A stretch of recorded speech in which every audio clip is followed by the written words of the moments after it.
नमस्कार दोस्तों, स्वागत है आपका गोविंद जोशी के यूट्यूब चैनल पे। दोस्तों आज की वीडियो में हम पर्यावरण के कुछ महत्वपूर्ण प्रश्नों को कवर करेंगे जो कि आपके एग्जाम में आ सकते हैं और यह अगर आपके एग्जाम में आते हैं तो आप 100% प्रश्नों को कर पाएंगे। तो चलिए स्टार्ट करते हैं आज की वीडियो बिना किसी देरी किए।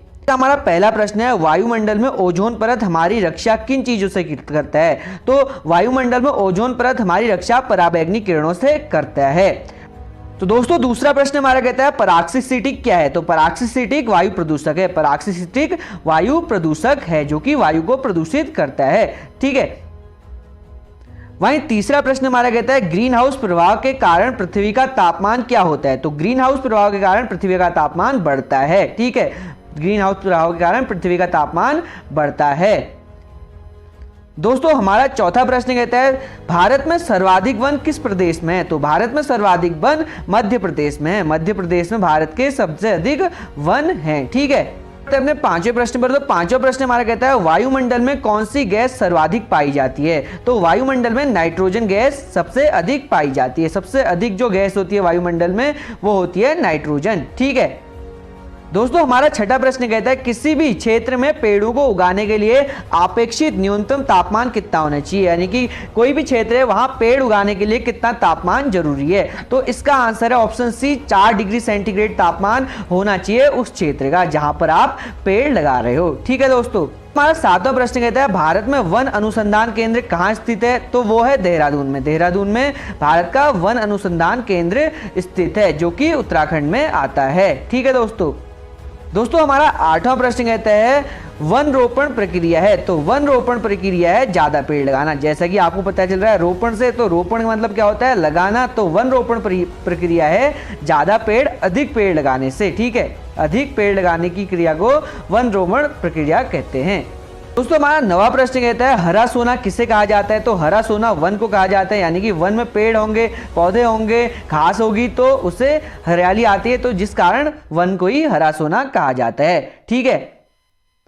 चलिए बढ़ते हैं अपने 10वें प्रश्न पर। तो 10वां प्रश्न कहता है भारत में अधिकांश वन संपदा का मालिक कौन होता है? तो भारत में अधिकांश वन संपदा का मालिक राज्य होता है। यानी कि राज्य सरकार को यह अथॉरिटी दी जाती है कि आपके वहां आपके वनों की निगरानी आपके हाथ में है। ठीक है। तो अधिकांश वन संपदा का मालिक राज्य ही होता है। वन महोत्सव किससे संबंधित है? तो वन महोत्सव पेड़ लगाने से संबंधित है। ठीक है, अगर हम पेड़ लगाते हैं तो उस दिन हम मानेंगे कि यह वन महोत्सव मना रहे हैं। ठीक है। चलिए बढ़ते हैं अपने 12वें प्रश्न पर। तो 12वां प्रश्न हमारा कहता है सोपान कृषि कहां की जाती है? तो सोपान कृषि पहाड़ों की ढलान में की जाती है। ठीक है, पहाड़ों की ढलान जो कृषि होती है वो होती है सोपान कृषि। ठीक है। दोस्तों हमारा 13वां प्रश्न कहता है हम चारों ओर जिस दिशाओं से घिरे हैं उनका योग कहलाता है। तो उनका योग कहलाता है पर्यावरण। यानी कि हमारे चारों ओर का आवरण ही पर्यावरण कहलाता है। आपने पढ़ा होगा स्कूलों में। ठीक है दोस्तों। तो दोस्तों अब बढ़ जाते हैं अपने 14वें प्रश्न पर। तो 14वां प्रश्न हमारा कहता है वैश्विक पर्यावरण के लिए सर्वाधिक महत्वपूर्ण वन कौन सा है? तो वैश्विक पर्यावरण के लिए उष्ण कटिबंध वन सबसे महत्वपूर्ण होते हैं। ठीक है। इसी कड़ी में हमारा 15वां प्रश्न है पर्यावरण उन बाहरी दिशाओं के प्रभावों का योग है जो पृथ्वी तल पर जीव के विकास चक्र को प्रभावित करते हैं। यह कथन किसका था? तो यह कथन था निकोलस का। ठीक है, निकोलस का। ठीक है दोस्तों हमारा 16 प्रश्न कहता है पर्यावरण एक बाह्य शक्ति है जो हमें प्रभावित करती है। यह कथन किसका था? तो यह कथन सीसी पार्क का था। ठीक है।